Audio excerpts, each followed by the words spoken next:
નમસ્કાર દર્શક મિત્રો, નર્મદા સમાચારમાં આપનું હાર્દિક સ્વાગત છે।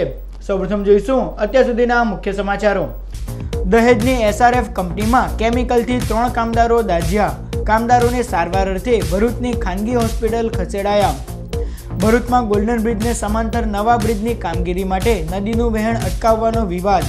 ચેનલ નર્મદા પર અહેવાલ પ્રસારિત થતા તંત્રમાં દોડધામ।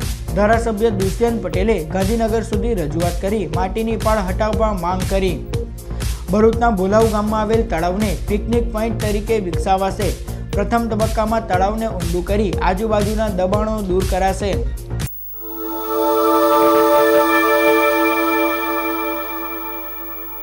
ભરૂચના દહેજ ખાતે આવેલ એસઆરએફ કંપનીમાં કેમિકલની લાઇન ફાટતા નજીકમાં કામ કરી રહેલા 3 કામદારો દાઝી જતા સારવાર અર્થે ભરૂચની ખાનગી હોસ્પિટલ ખસેડાયા।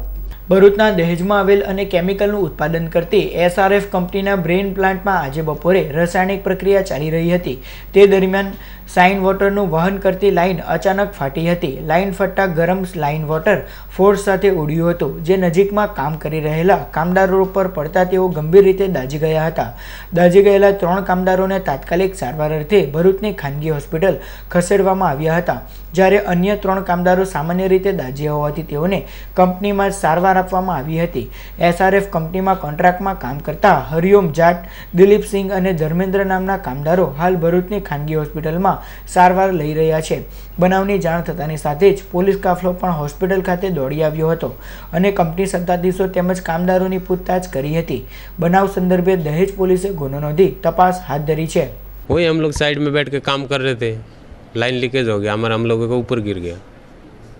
कितने लोग आप काम कर रहे थे और कौन सा केमिकल आपके ऊपर जिससे आप जले? केमिकल तो हम लोगों को मालूम है नहीं। 3 आदमी तो उधर साइड में बैठ के काम कर रहे थे, तो वो फट गई लाइन, हम लोगों के ऊपर आ गया बस। દહેજ પોલીસ સ્ટેશન વિસ્તારમાં આવેલ એસઆરએફ કંપનીમાં આજરોજ કેમિકલની પાઇપમાં કામ કરતા 3 મજૂરોને કેમિકલની પાઇપ થોડી લીકેજ થયેલી ફાટી છે। એમાં એમને ફાટતા એમના શરીર ઉપર થોડા દાઝેલા છે। તેમને હિલિંગ ટચ ભરૂચ ખાતે આવેલું હોસ્પિટલમાં દાખલ કરેલા છે। એમની સારવાર ચાલે છે અને કોઈ એવું ગંભીર બનાવ છે નહીં। અત્યારે એમની સારવાર ચાલુ છે તો દર્દીઓની તબિયત સારી છે। ભરૂચમાં ગોલ્ડન બ્રિજને સમાંતર નવા બ્રિજની કામગીરી માટે નદીનું વહેણ અટકાવવાના વિવાદમાં ચેનલ નર્મદાના નર્મદા સમાચારનો પડઘો પડ્યો છે। ભરૂચના ગોલ્ડન બ્રિજની સમાંતર નવા બ્રિજની કામગીરી પૂરજોશમાં ચાલી રહી છે, પરંતુ આ કામગીરીના કારણે વિવાદ ઊભો થયો છે। કોન્ટ્રાક્ટર દ્વારા નદીમાં માટી પુરાણ કરી હંગામી જેટી ઊભી કરવામાં આવી છે, જેનાથી નદીનું વહેણ અવરોધાઈ રહ્યું છે। આ અંગે આપની પોતાની ચેનલ નર્મદાના નર્મદા સમાચારમાં અહેવાલ પ્રસારિત થતાં તંત્રમાં દોડધામ મચી જવા પામી છે। ભરૂચના ધારાસભ્ય દુષ્યંત પટેલે આ અંગે ગાંધીનગર સુધી રજૂઆત કરી છે। નદીના વહેણ માટે અવરોધરૂપ આ માટીની પાળ હટાવી લેવા સુધીની રજૂઆત કરવામાં આવી છે। વળી નદીનું વહેણ ન અટકાવવા હાઈકોર્ટે પણ માર્ગદર્શિકા જાહેર કરી છે, ત્યારે કોન્ટ્રાક્ટર નીતિ નિયમોનું પાલન કરે તે અત્યંત જરૂરી છે।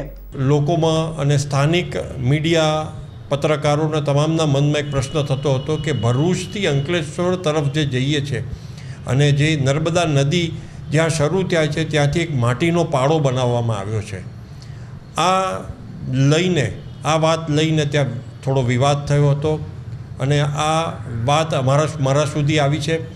આની તપાસ કરતાં એટલો ખ્યાલ આવે છે કે આ બ્રિજ બનાવવાની કામગીરીમાં એમને સરળતા પડે એટલા માટે આ માટી પૂરીને એનામાં પાથવે જેવું બનાવવામાં આવ્યું છે। કોન્ટ્રાક્ટરને પૂછતા એવું કોન્ટ્રાક્ટર્સ બહુ સ્પષ્ટતા કરી શક્યા નહીં હતા, પણ આ જે કંઈ બનાવ્યું છે એને કેવી રીતે વહેલી તકે દૂર થાય, કારણ કે આમ પણ નર્મદા નદીની અંદર પાણી ઓછા છે અને એનાથી પણ આ નવા પાણી આવે તો એને અવરોધ થાય।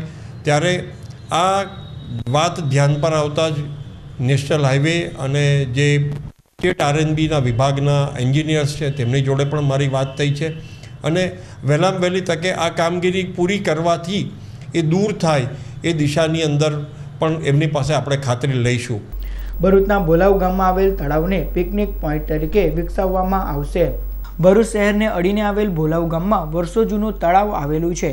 આ તળાવ જાળવણીના અભાવે ખંડેર બની ગયું છે, જેમાં પ્રદૂષિત પાણી પણ છોડવામાં આવે છે. આ તળાવના વિકાસ માટે ભરૂચના ધારાસભ્ય દુષ્યંત પટેલે ભોલાવ ગ્રામ પંચાયતના સહયોગથી બીડું ઉપાડ્યું છે. તળાવને પિકનિક પોઈન્ટ તરીકે વિકસાવવાનું આયોજન કરવામાં આવી રહ્યું છે. પ્રથમ તબક્કામાં તળાવને ઊંડું કરી આસપાસના દબાણો દૂર કરવામાં આવશે. તળાવ ઊંડું થતાં ચોમાસા દરમિયાન તેમાં નવા નીરની આવક થશે. આ તળાવ આવનારા દિવસોમાં લોકો માટે નજરાણું બની રહેશે.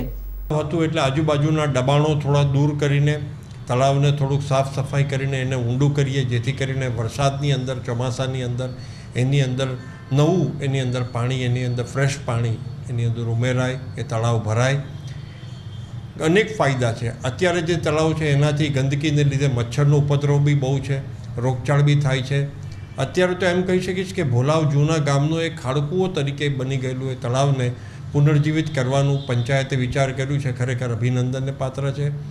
નવા પાણી અંદર એડ થવાથી, સરસ વરસાદી પાણી અંદરથી આવવાથી જમીનના તળ જે છે મીઠા પાણીના, ત્યાં આજુબાજુની સોસાયટીઓના વિસ્તારના એ પણ ઉપર આવશે અને એક ફરવાનું એક સ્થળ ત્યાં આગળ વિકસશે. તો આ જ અભિગમથી આ તળાવને ડેવલપ કરવું અને એને પહેલાં પ્રથમ તબક્કામાં ખાલી કરીને એને ઊંડું કરીને એને ત્યાં નવું પાણી ભરાય, એ પ્રાથમિક પહેલા તબક્કાની આ ઈચ્છા વ્યક્ત કરી છે. તો પંચાયત એ દિશામાં આગળ કામ કરી રહી છે. ભાજપના બળવીર સાંસદ મનસુખ વસાવાએ ભરૂચ અંકલેશ્વર જીઆઈડીસીમાં લાગતી વારંવાર આગનો પ્રશ્ન લોકસભામાં ઉઠાવ્યો હતો. ભરૂચ જિલ્લામાં ભારતીય જનતા પાર્ટીના ગુજરાત ઉદયથી છેલ્લા 25 વર્ષથી જ સાંસદ પદ ઉપર ભાજપના આદિવાસી અગ્રણીએ ભારે બહુમતીથી ચૂંટાઈને રેકોર્ડ કર્યો છે. સ્વર્ગસ્થ ચંદુભાઈ દેશમુખ પછી સતત 5 ટર્મથી શ્રી મનસુખ વસાવાએ ભારે મતો મેળવી આ બેઠક જીતી છે. છેલ્લે તો દાયકાઓ બાદ ભરૂચ જિલ્લાને કેન્દ્રીય કેબિનેટમાં સ્થાન અપાવવાનું ગૌરવ મનસુખ વસાવાએ અપાવ્યું હતું. પરંતુ ભાજપાની ગાંધીનગરની રાજ્ય સરકાર તેના મંત્રીઓ સાથે આ આખા બોલા સાંસદે રીતસરની વિરોધ ઝુંબેશ કરતા આ આદિવાસી નેતાને શિસ્તના નામે શિક્ષા રૂપે કેન્દ્રીય મંત્રીમંડળમાંથી વિદાય આપવામાં આવી હોવાનું રાજકીય વર્તુળોમાં ભારે ચર્ચાસ્પદ બન્યું હતું. જો કે આ નેતાએ હજુ એમની સરકાર અને પક્ષની નીતિઓ સામે નારાજગી જાહેરમાં દર્શાવવાનું નિર્ભયપણે ચાલુ જ રાખ્યું છે. તાજેતરમાં ભરૂચ જિલ્લામાં આવેલી દહેજ જીઆઈડીસી, પાનોલી અને અંકલેશ્વર જીઆઈડીસીના નાના મોટા અનેક ઉદ્યોગોમાં ઉનાળા પૂર્વે જ શ્રેણીબદ્ધ આગની ઘટના કહો કે દુર્ઘટનાઓએ ભારે નુકસાન, ભય અને પ્રદૂષણ ફેલાવ્યા છે અને સમસ્યાઓ પણ સર્જી છે. ખાસ કરીને દહેજના 2 મોટા ઉદ્યોગ ગૃહો મેઘમણી ગ્રુપ તથા સ્ટર્લિંગની લાગેલી આગે માત્ર જીઆઈડીસીને જ નહીં, સમગ્ર પંથક અને ગાંધીનગરને પણ હચ મચાવી મૂક્યા હોવાનું બહાર આવ્યું હતું. ઉદ્યોગના ખેરખાઓના જણાવ્યા પ્રમાણે મેઘમણીમાં પણ ભાજપના જ એક મોટા કદના અને હાલ પૃષ્ઠભૂમિમાં ધકેલાયેલા રાજકારણીનો સીધો હાથ અને પીઠબળ હોવાનું ચર્ચાય છે. તો સ્ટર્લિંગ ગ્રુપ તો ભાજપના સર્વે સર્વા કેન્દ્રીય નેતાઓના સીધા આશીર્વાદથી સુરક્ષિત હોવાનું સૌ કોઈ જાણે છે. એક પણ જાનહાનિ વિનાની આ 2 આગે ઘણા પ્રમાણિક ઉદ્યોગો, રહીશો, એનજીઓના દિમાગમાં વિચારો અને વિવાદોની આગ ભડકાવી દીધી હતી. આટલું બાકી હતું ત્યાં અંકલેશ્વરમાં પણ દર સપ્તાહે સરેરાશ એક એવી ઉદ્યોગ ગૃહોમાં લાગતી આગે બળતામાં ઘી હોમ્યું હતું. સૌથી વધુ વિવાદ જન્મ્યો અંકલેશ્વર પાનોલી હાઈવેની બંને બાજુ સંપૂર્ણ ગેરકાયદેસર જીઆઈડીસી બની બેઠેલા મંગારીઓના અંસાર માર્કેટમાં લાગવા માંડેલી શ્રેણીબદ્ધ ભયાનક આગની ઘટનાઓએ જાણે અગનખેલ ખેલવાનું કોઈ વ્યવસ્થિત ષડયંત્ર હોય એમ એક પછી એક ભંગારિયાઓના ગેરકાનૂની માલ સામાનમાં અગ્નિ તાંડવ ખેલાયા. આ બધી ઘટનાઓ વચ્ચે મોડે પણ ભરૂચના સાંસદ મનસુખ વસાવાએ પોતાના આખા બોલા સ્વભાવને એકાએક સીધો લોકસભામાં જ ખુલ્લો કર્યો અને કેન્દ્ર સરકારની પોતાની જ ભાજપી સરકારમાં પોતાની ફરિયાદ રજૂ કરી દીધી. આખો પ્રશ્ન ફેસબુક ઉપર પણ તેમણે અપલોડ કર્યો. 36 સેકન્ડની રજૂઆતમાં સાંસદે ઉદ્યોગ મંત્રાલય અને ઔદ્યોગિક સલામતી વિભાગને આવી ઘટનાઓની તપાસ કરવા અને કડક પગલાં ભરવા માંગ કરી છે. એટલું જ નહીં, સ્પષ્ટપણે જણાવ્યું છે કે સ્થાનિક સ્તરે પણ રજૂઆતો કરવા છતાં કોઈ પરિણામ ના મળતા લોકસભામાં રજૂઆત કરવામાં આવી છે. माननीय अध्यक्ष महोदय जी, मेरे संसदीय क्षेत्र भरूच लोकसभा में भारी उद्योग, केमिकल उद्योग आए हुए हैं, खास करके दहेज, अंकलेश्वर, पानोली में. इन उद्योगों में आए दिन आगजनी की घटनाएं, गैस लीकेज की घटनाएं और अंकलेश्वर के स्क्रैप गोडाउनों में आग बार बार लगने, ये इन क्षेत्रों में चिंता का विषय है. लोग भय में हैं. मैंने इन विषयों को स्थानीय लेवल पर भी उठाया था, फिर भी ये घटनाएं आज भी घटती रही है. तो माननीय अध्यक्ष महोदय, मेरा सदन के माध्यम से केंद्र सरकार से आग्रह है कि उपरोक्त घटनाओं को रोकने के लिए कठोर से कठोर कदम उठाए जाए और पूरे मामले को भारत सरकार के आपदा एवं प्रबंधन विभाग से जांच भी करवाई जाए. धन्यवाद. આટલેથી ના અટકતા સાંસદ શ્રી વસાવાએ સ્પેશિયલ રાજપીપળા ખાતે પત્રકારોને બોલાવીને આ અંગે અલગથી ઇન્ટરવ્યૂ પણ આપ્યો છે, જેમાં વારે વારે આગ લાગવાના મુદ્દે મેઘમણી જેવી કંપનીને આડે હાથ લઈ વીમો પકાવવાના ષડયંત્રનો પણ આક્ષેપ કરતા ઉદ્યોગ ગૃહોમાં ભારે વિવાદ અને નારાજગી પણ જન્મી છે. જેનો બરદીદારો ઈરાદો હશે, જેની પણ નિષ્કાળજી હશે, એની સામે કડકમાં કડક પગલાં લેવા છે. એમાં કેટલીક પણ રજૂઆતો એવી આવી છે લોકો તરફથી કે આ કેટલીક કંપનીઓ, આ મેઘમણી જેવી કંપની વર્ષમાં 2-3 વખત આગ લાગે છે. તો આ તો સ્પષ્ટ દેખાઈ આવે છે કે એ કોઈક ને કોઈક અંગત સ્વાર્થ માટે, એની વીમો પકવવા માટે અથવા તો કોઈ આર્થિક લાભ મેળવવા માટે કોઈ ને કોઈ પ્રકારે હશે. અને એની સાથે જોડાયેલા જે અધિકારી, સરકારી અધિકારી, એની પણ બેદરકારી છે. કેટલાક ઉદ્યોગ ગૃહો પૈકી જોકે 2-4 અગ્રણીઓએ સ્ટર્લિંગની આગ અંગે સાંસદ શ્રી મનસુખભાઈ વસાવાના મૌનને પણ નિશાન બનાવ્યું હતું.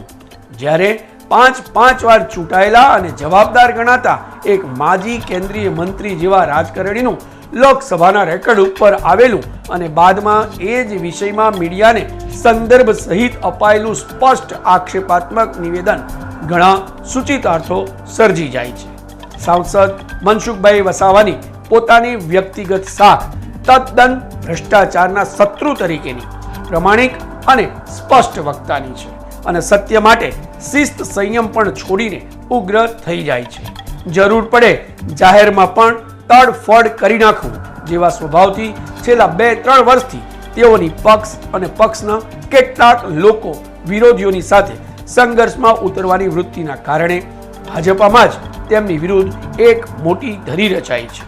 આ મજબૂત ધરીએ આ સાંસદની મર્યાદાઓ અને કેટલાક પાસાઓનો ગેરલાભ લઈ એક ખૂણે ધકેલવાની, તેઓને એકલા પાડવાની રીતિ-નીતિ અપનાવી હોવાનું કહેવાય છે. તો પોતાનું ધાર્યું ના થતાં વારંવાર અકળાઈ જતા અને જાહેરમાં નિવેદનબાજીમાં ઉતરી પડતા આ નિખાલસ વ્યક્તિત્વવાળા સાંસદને કોઈ સાચો અને સારો સક્ષમ સારથી ન મળે તો આવનારા દિવસોમાં ભારતીય જનતા પાર્ટીના રાજકીય પાર્ટીમાં નવા જૂનીની પણ એધાણીઓ સર્જાઈ છે. હાલ તો જિલ્લાના વહીવટી તંત્રની શિથિલતા કહો કે સાંસદની લાગણી માંગણી સામેની સરકારની નીરસતા, નિષ્ક્રિયતા, મનસુખભાઈની પોતાની જ સરકાર સામેની નારાજગી નહીં સમજનારાઓએ આવનારી વિધાનસભા સુધી તો આ સર્વ સ્વીકૃત આદિવાસી નેતા સાથે બેસીને તેઓને સમજવા જ પડશે. ભરૂચના જાડેશ્વર વિસ્તારમાં અંગત અદાવતે 2 પરિવારો વચ્ચે ધીંગાણું સર્જાતા 7 થી વધુ વ્યક્તિને ઈજા પહોંચી. જાડેશ્વરના ઠાકોર ફળિયામાં 2 દિવસ પહેલા જયદીપ વિનોદ પાટણવાડિયા નામના એક યુવાનના કેટલાક શખ્સો દ્વારા માર મારવાના મુદ્દે વાતાવરણ ગરમાયું હતું. જો કે તેમાં સમાધાન થયા બાદ શુક્રવારની સાંજે 2 પરિવાર વચ્ચે ભડકો થયો હતો. જોતજોતામાં નિલેશ ઠાકોર અને સામે પ્રભાતસિંહ પાટણવાડિયાના પરિવારો લાકડાના સપાટા અને લોખંડના સળિયા હાથમાં લઈ સામસામે આવી જતા ધીંગાણું સર્જાયું હતું. ધીંગાણાના પગલે ઠાકોર ફળિયામાં દોડધામ મચી જવા પામી હતી. એકબીજા પર કરાયેલ હુમલામાં લગભગ 7 જેટલા વ્યક્તિઓ ઈજા પહોંચી હતી. તો બંને પક્ષ દ્વારા સામસામા આક્ષેપો કરવામાં આવ્યા છે. બનાવ સંદર્ભે સી ડિવિઝન પોલીસે ફરિયાદ નોંધી વધુ તપાસ હાથ ધરી છે.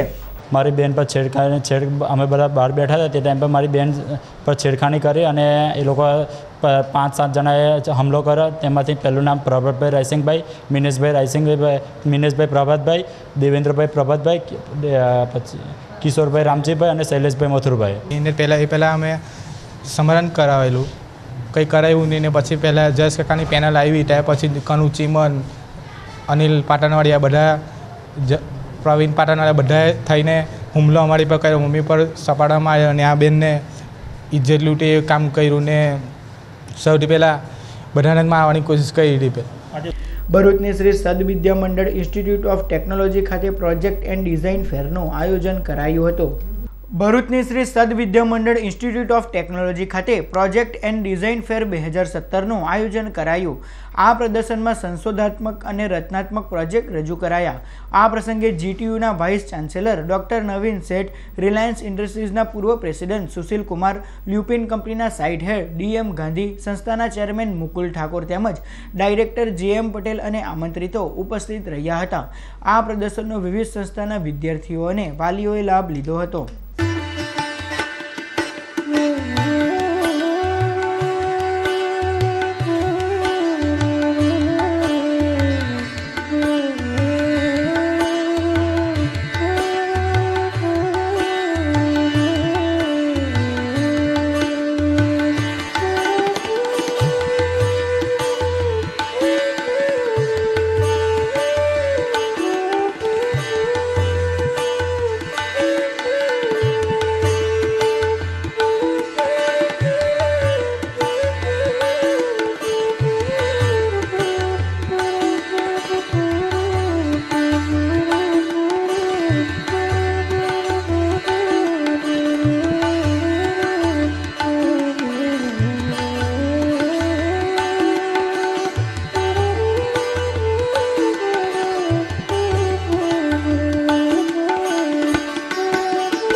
કાર્યક્રમ એટલે વિદ્યાર્થીઓ દ્વારા એક જીવંત પ્રોજેક્ટનું નિદર્શન. આ કાર્યક્રમનું ઉદ્ઘાટન જીટીયુના વાઇસ ચાન્સલરશ્રીએ કર્યું અને આ કાર્યક્રમને સફળ બનાવવા માટે 1 મહિનાથી વિદ્યાર્થી, વાલીઓ તેમજ આ ઇન્સ્ટિટ્યૂટના તમામ અધ્યાપક મિત્રોએ ખૂબ જ જહેમત ઉઠાવી છે. આજે આ એસવીએમઆઈટી કેમ્પસમાં પ્રોજેક્ટ અને ડિઝાઇન ફેરનું ઓપનિંગ થયું. આ કેમ્પસની અંદર વિદ્યાર્થીઓએ ઘણા બધા નોવેલ પ્રોજેક્ટ્સ મૂક્યા છે. પોતાના આઈડિયા પ્રમાણે, નવી ડિઝાઇન પ્રમાણે અને જે ખરેખર જરૂરિયાત રહે એ પ્રકારેના પ્રોબ્લેમ્સ ની સામે એમણે સોલ્યુશન આપ્યું છે. એ બહુ આનંદની વાત છે. શ્રી સદવિદ્યા મંડળ ઇન્સ્ટિટ્યૂટ ઓફ ટેકનોલોજી ભરૂચે આજે અમારી કોલેજની અંદર પ્રોજેક્ટ ફેર ઓર્ગેનાઇઝ કર્યો છે, જેની અંદર અમે લોકોએ કન્સેપ્શનલ અને ડેમો એટલે કે તમને લોકોને કોઈ ડેમો પ્રેઝન્ટ કરીને બતાવે કે લોકોએ પ્રોજેક્ટની અંદર શું કર્યું છે. અમારો પ્રોજેક્ટ છે કન્સેપ્શનલ. એનો મતલબ છે અમે ખાલી તમને બ્રીફ ઇન્ફોર્મેશન આપીશું કે અમે શું બનાવવાના છે આ પ્રોજેક્ટની અંદર. મારો પ્રોજેક્ટ છે લાઇબ્રેરી મેનેજમેન્ટ યુઝિંગ RFID. RFIDનો મતલબ છે radio frequency identity card. Hackathon જે 1st અને 2nd એપ્રિલના થઈ હતી એના માટે સિલેક્ટ થયા હતા અને ડૉક્ટર ઝવેરી સર અને અંકિત પટેલ સરના માર્ગદર્શન હેઠળ અમે ત્યાં પરફોર્મ કર્યું અને અમે લોકોએ ત્યાં ટોટલ 60 ટીમ્સમાંથી ટોટલ ટોપ 10 ટીમ્સમાં સ્થાન મેળવ્યું હતું. સમસ્ત માહ્યાવંશી પરિવાર દ્વારા અંકલેશ્વરના બડકુદરા ગામ ખાતે ડૉક્ટર બાબા સાહેબ આંબેડકરની જન્મ જયંતિની ઉજવણી કરવામાં આવી હતી. અંકલેશ્વરના બડકુદરા ગામ ખાતે સમસ્ત માહ્યાવંશી પરિવાર અને માહ્યાવંશી યુવક મિત્ર મંડળ દ્વારા ડૉક્ટર બાબા સાહેબ ભીમરાવ આંબેડકરની 126મી જન્મજયંતિ સમારોહ યોજાયો, જેમાં આમંત્રિત મહેમાનોના વરદ હસ્તે ડૉક્ટર બાબા સાહેબ આંબેડકરની તસવીરને પુષ્પાંજલિ અર્પણ કરી શ્રદ્ધાસુમન પાઠવાયા. આ પ્રસંગે લોક ડાયરાનું પણ આયોજન કરવામાં આવ્યું હતું, જેમાં લોકગાયક પાયલબેન વરિયાવા અને તેમના વૃંદે ભજનોની રમઝટ બોલાવી હતી. સદર કાર્યક્રમમાં સંત શિરોમણી જયસિંહ અસુરિયા, આગેવાન ધીરજ પરમાર, મનહર પરમાર તથા પરેશ પટેલ, મૂળ નિવાસી સંઘના પરેશ મહેતા સહિતના આગેવાનો તેમજ ગ્રામજનો ઉપસ્થિત રહ્યા હતા.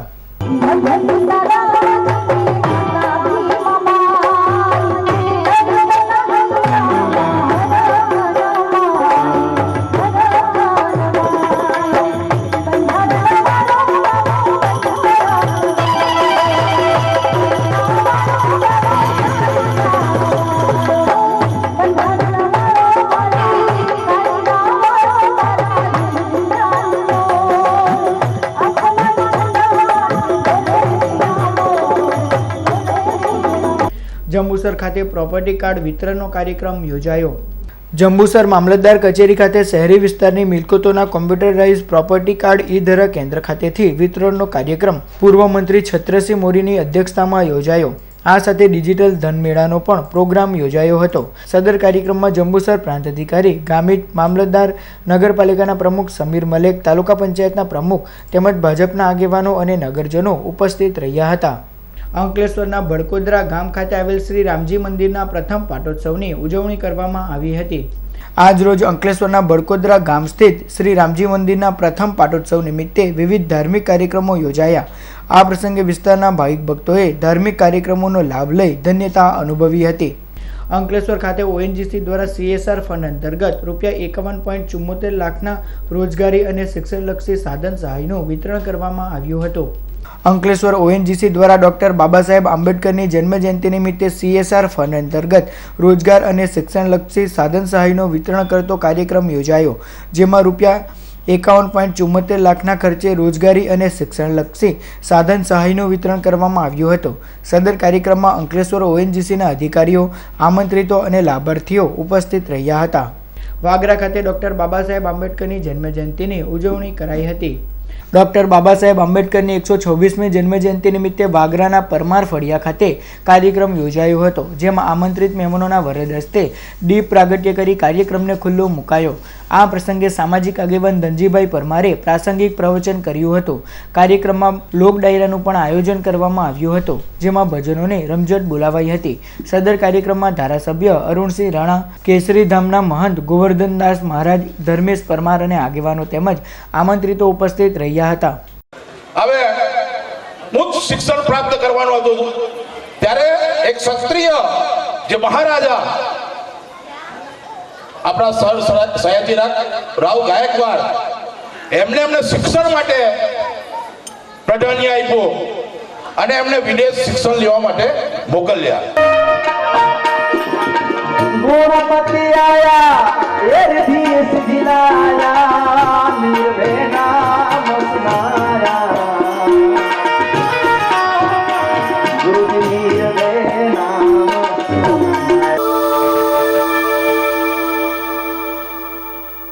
સમાચાર પૂર્ણ કરતા પહેલા મુખ્ય સમાચાર પર ફરી એક નજર. દહેજની SRF કંપનીમાં કેમિકલથી 3 કામદારો દાઝ્યા. કામદારોને સારવાર અર્થે ભરૂચની ખાનગી હોસ્પિટલ ખસેડાયા. ભરૂચમાં ગોલ્ડન બ્રિજને સમાંતર નવા બ્રિજની કામગીરી માટે નદીનું વહેણ અટકાવવાનો વિવાદ. ચેનલ નર્મદા પર અહેવાલ પ્રસારિત થતા તંત્રમાં દોડધામ. ધારાસભ્ય દુષ્યંત પટેલે ગાંધીનગર સુધી રજૂઆત કરી માટીની પાળ હટાવવા માંગ કરી. ભરૂચના બોલાવ ગામમાં આવેલ તળાવને પિકનિક પોઈન્ટ તરીકે વિકસાવાશે. પ્રથમ તબક્કામાં તળાવને ઊંડું કરી આજુબાજુના દબાણો દૂર કરાશે. તો હતા અત્યાર સુધીના નર્મદા સમાચાર. નવા સમાચારો સાથે ફરી મળીશું. નમસ્કાર.